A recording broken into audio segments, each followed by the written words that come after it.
Welcome into A to Z Sports Prime Time on this Thursday evening. Hope everybody's having a great night so far. Quarterback fits and how the Titans match up with the various prospects that are in this class. We're going to talk about a few of them tonight who I think make the most sense for this team. We'll discuss what is next on the priority list for Rand Carthon and a weekend bounce back because it is our weekend after we wrap up tonight's primetime show. Before we get started, I need you guys to share the broadcast around, whether you're hanging out with us on Facebook, YouTube, Twitter, and Twitch. Jeff Rubel says, watching Florida's spring game, and it is horrendous. I should probably be watching Florida's spring game, to be honest with you.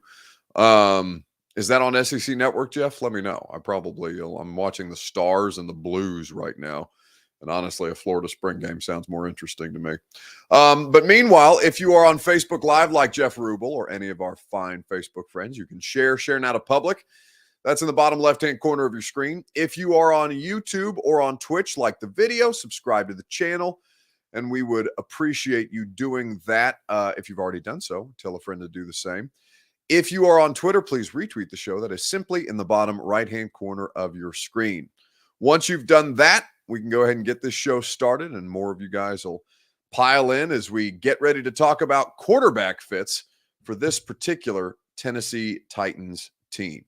Welcome into A to Z Sports Prime Time from the Superbook Sports Studios. I'm your host, Buck Rising, and I'm proud, as always, to be presented to you by our friends at Superbook Sports. Go to superbook.com for terms and conditions. The best odds boosts and promo bets out there can be found at superbook.com. The Ashton Real Estate Group of RE/MAX Advantage, the intel edge you need to succeed. That's what the Ashton team offers you. Go to GaryAshton.com for that intel edge you need to succeed. And True Math Fitness in the Gulch to get the best version of you, to get your fitness journey started. Go to TrueMathFitness.com. They will give you your first workout free as a Middle Tennessee resident, and along with all of their great membership options. True Math Fitness is the best place for you to expand your workout goals. So, quarterbacks, that's the subject of discussion tonight. We had Mark Schofield, one of my friends from SB Nation, on the radio show today, and his analysis of the quarterbacks in this draft class I thought was exceptional. We're going to share a little bit of that with you tonight and talk about who the best fits for the Titans at the quarterback position are. It's nothing but a gut feeling. I haven't heard anything concrete about it, but I keep feeling like they're going to take a quarterback this year. Whether that's a trade up, whether that's at 11, or whether that's trading back and trying to land Hendon Hooker, it just feels like the quarterback option is very, very much on the table for this team. So it might as well, since we have 2 weeks to kill, essentially literally less than 2 weeks now that we are at 8 o'clock Central Time, because the NFL draft will be 2 weeks from today. And that first round will start at about 7 p.m. Central. So less than 2 weeks away from the NFL draft taking place. And so as you look at all the different quarterback scenarios that are out there, I think it's worth talking about which one fits the Titans the best at this point. We're going to talk about it together on Facebook, YouTube, Twitter, and Twitch. In the comments section, I need you guys to let me know how you feel about these various quarterback scenarios that are on the table for Tennessee. So give me your response. Which quarterback prospect fits the Titans most? It's your Two Rivers Ford take. While you do that, I will remind you that the Primetime Show is made possible by Two Rivers Ford. Two Rivers Ford, where you go for 2023 model year Fords and quality American-made Ford vehicles. There is award-winning customer service that awaits you at Two Rivers Ford. They're the best in the business for 40 years because of it. They can't wait to do business with you into the next 40 years as well. Two Rivers Ford in Mount Juliet or online at tworiversford.com. Which quarterback prospect fits the Titans the most at this point? There's a variety of different ways that I think you can explore this situation. We know that Bryce Young and CJ Stroud, in some form or fashion, we don't know it with 100% certainty, but there is almost a guarantee that both of those players will not be available to the Titans when they draft at 11 if they are to stick and pick. They may not even be available to the Titans at 3, given the situation that Carolina and Houston has in front of them. But Houston's less, it seems like Houston's going to take a quarterback with that second overall selection. It's just a matter of how much is impacted by now Bryce Young looking like he's going to go with the number 1 overall pick.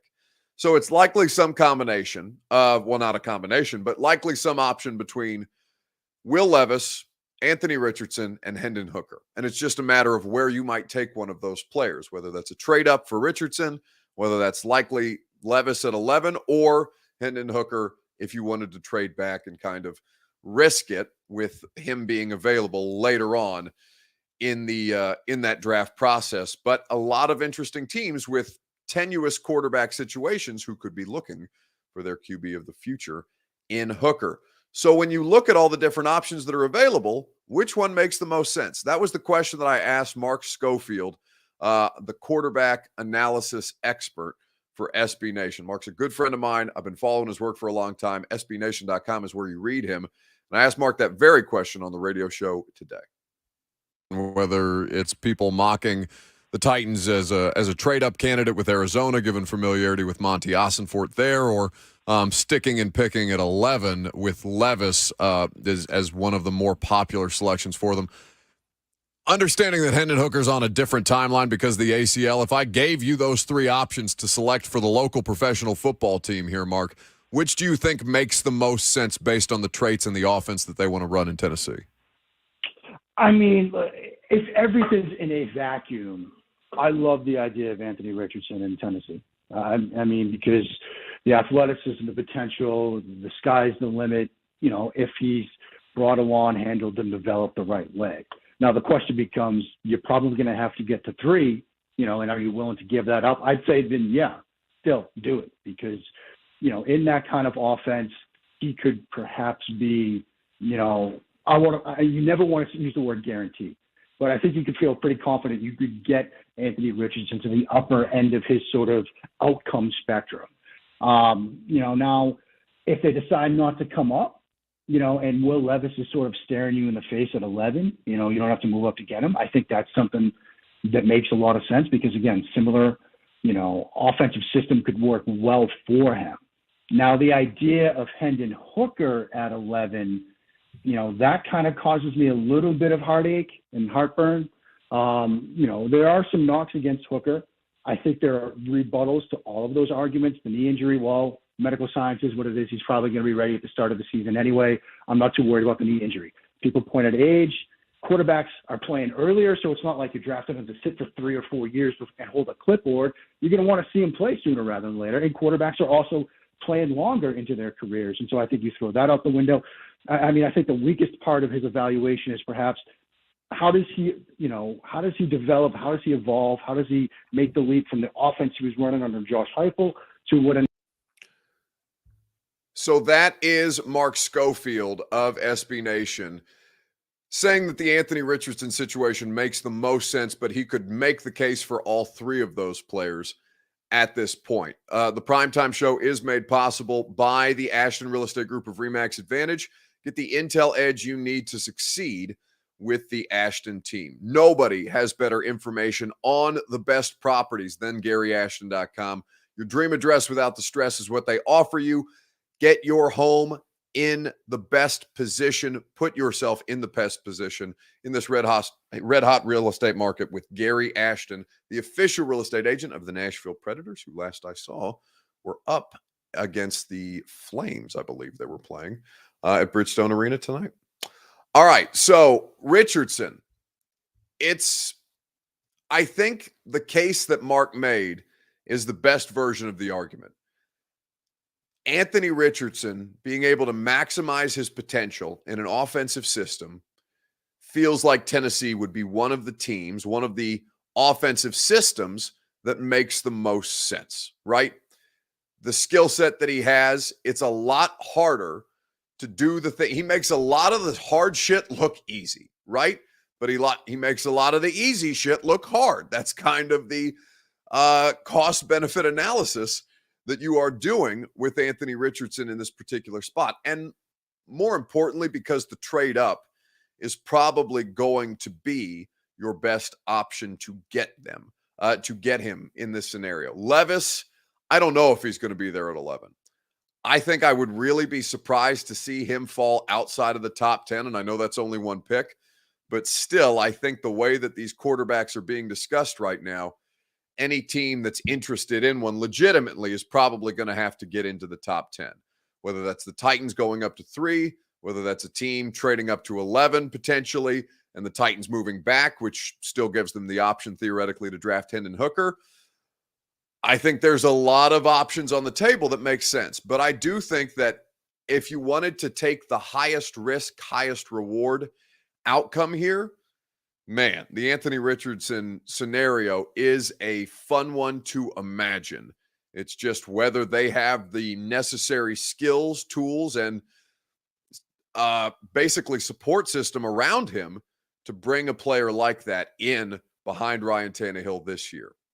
We'll see what happens with the quarterback draft, but I think it's going to be very, very interesting to see. Big Dog says Stroud is going to be the next Joe Burrow. Well, that's unfortunate for you if that's the case, because he's probably going to end up as a Houston Texan. Bjern 2 says Kelly isn't Dayball. How are we sure he can develop him into a Josh Allen type? Well, we're not, right? I mean, nobody was sure that Brian Daboll could get Josh Allen into the best version of Josh Allen that we've seen so far, and he was able to do so very, very well. In fact, parlayed that into head coaching job. Now, it's not like Josh Allen has fallen off the face of the earth without Brian Daboll, but you're right. To have that support system, to have somebody who Josh Allen regards as being very much involved in him achieving the success that he's been able to achieve at this point. I don't know that Charles London, who is the Titans quarterbacks coach and passing game coordinator, I don't know that Tim Kelly is going to be able to do that as well. I will say that Tim Kelly got the best possible version of Davis Mills that we have seen. He got the best possible version of Deshaun Watson that we have seen. So let's not discount Tim Kelly just because he hasn't done it here. Like I said, Charles London figures to be one of the most important people. In fact, I'm probably going to write this at A to Z. Hell, this is probably a whole nother primetime show.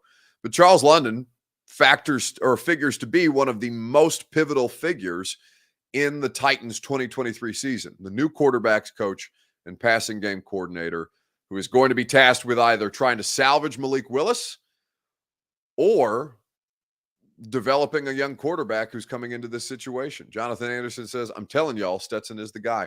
You know, it might be so, Jonathan. It might very well be so, but there is far more reason to doubt Stetson Bennett than there is any of the other 5 quarterback prospects.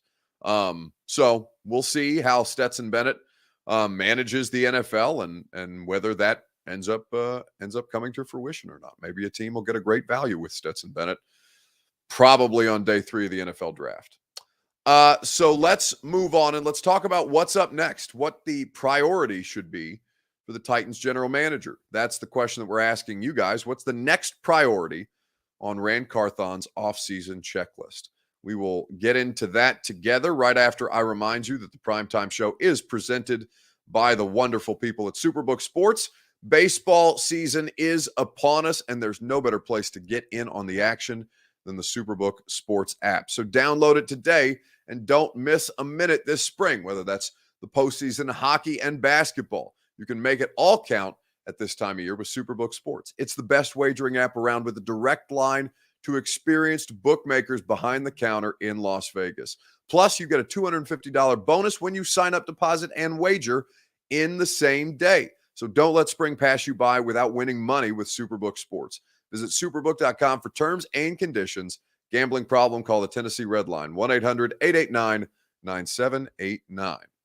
So what's the next priority on Rand Carthon's checklist as you see it at this stage? We know that the quarterback situation is a big deal, but is that the priority? I think that trying to figure out this team's competitiveness borders on or factors one position in far more than the others. But I do think you cannot discount the importance of trying to figure out the quarterback position right now with Ryan Tannehill on an expiring deal. I do like the idea of them maneuvering up in this draft to get Anthony Richardson, the more that I think about it. Now, I think you could easily make the case that it's not the top priority that lies in front of Rand Carthon at this point. But I think you could also make the argument that it's pretty damn important to figure out what you have in your quarterback room moving forward before this 2023 season obviously starts. Because you never know. You never know. And what teams have benefited from doing their homework on quarterbacks. You don't know who's going to fall to you. We have no idea if Will Levis is going to go 3 or, with a trade, or 4 or further into the draft, or if a team like the Tampa Bay Buccaneers are going to come up and trade for. There's a lot we don't know. But if you're the Atlanta Falcons, unless you are 1,000,000% sure that you have a quarterback that is better than all of the other quarterbacks drafted, you owe it to yourself to do your homework. So that is what's going on now. Will Levis, a Kentucky quarterback, in Atlanta today on a top 30 visit, and they are going to take a look, and we will see, of course, what ends up happening. But similar situation, Anthony Richardson, one of the other top quarterbacks in this draft, the Florida quarterback who put on such a show at the Combine and at his pro day. He spent yesterday with the Indianapolis Colts. They have the number 4 overall pick, which certainly be interesting. If new coach Shane Steichen ends up coaching him after coaching Jalen Hurts. Anyway, Richardson now goes home for the weekend and visits the Tennessee Titans on Monday. So that's Ian Rappaport talking about the quarterback situation. I do think that prioritizing what their solution at quarterback moving forward does take precedent, but I could easily hear the argument for a wide receiver. Now, that wide receiver is likely to come in this upcoming draft, that primary solution, right? Otherwise, it's them interviewing the likes of Chris Moore or working out the likes of Chris Moore. Interviewing is funny to think about a former NFL or a current NFL wide receiver walking in a button up and a tie with a briefcase for an interview into Mike Vrabel's office makes me laugh. But free agency, we know what the current wide receiver situation looks like. It's not going to change your offense one way or the other. The draft is the most likely place to do it.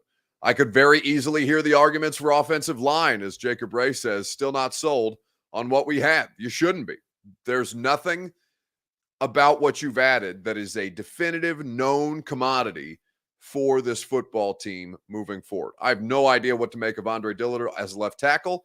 Don't know what Daniel Brunskill is going to do at whatever position they ultimately end up playing him at, whether that's right guard or left guard, most likely at this stage. But I think that the quarterback prioritization is first and foremost because that's the most important position. You're going to have a lot of opportunities to take a crack at a few of them in this upcoming draft. What they feel about this upcoming draft class and specifically the quarterbacks in it, we'll know a lot more in 2 weeks from today. B. French says, I tell you what, I believe that Marvin Harrison Jr. is almost worth having a bad season for this upcoming year. You could certainly make the case for that. Titan Fox says, I'd take Levis over Richardson if Rand is sold on a non-top 2 quarterback. Well, it's not as clean as I think we all want to make it because Richardson is a bigger unknown. But the disparity between Will Levis on tape in 2021 and 2022 is flat out dumbfounding. Now, again, there are injuries that need to be accounted for in the discussions around Will Levis particular. There is a talent drop-off that he had from the roster around him in 21 to 22 that also needs to be assessed. But there are things fundamentally about that player that I'm not necessarily sold on. It's entirely possible that Will Levis turns out to be somebody like Carson Wentz. And Carson Wentz has had successful NFL seasons. But I think if anybody told you that you'd be drafting the next Carson Wentz, that would not entice you. Now, Anthony Richardson could be that too. Anthony Richardson could have less of a career than Carson Wentz has had at this point. At least Carson Wentz is still getting jobs. Well, actually, Carson Wentz is not on a roster right now, so I can't say that he's still getting jobs. But there is these are the risks that you run. Now, Carson Wentz is a second overall pick. I think Goff went first in that 18 NFL draft, whichever draft Conklin was in. I think that was 16, where Goff and Wentz went 1 and 2. But, he hasn't been a successful quarterback by, I think, your conventional standards, but he has lasted a good deal of time in the league. at this stage. That's not what you want from a guy that you're taking in the first round of the quarterback position, though. And they need to figure out their starter probably for the next at least 6 to 8 seasons if they're going to get in on these guys at this point. All right, let's do a weekend bounce back. Who in sports needs to bounce back the most this week? We'll talk about it together in the comments on Facebook, YouTube, Twitter, and Twitch. You guys give me your submissions, and I will tell you that the Primetime Show is made possible by TrueMath Fitness in the Gulch, a new way to work out, the best way to work out to get the best version of yourself.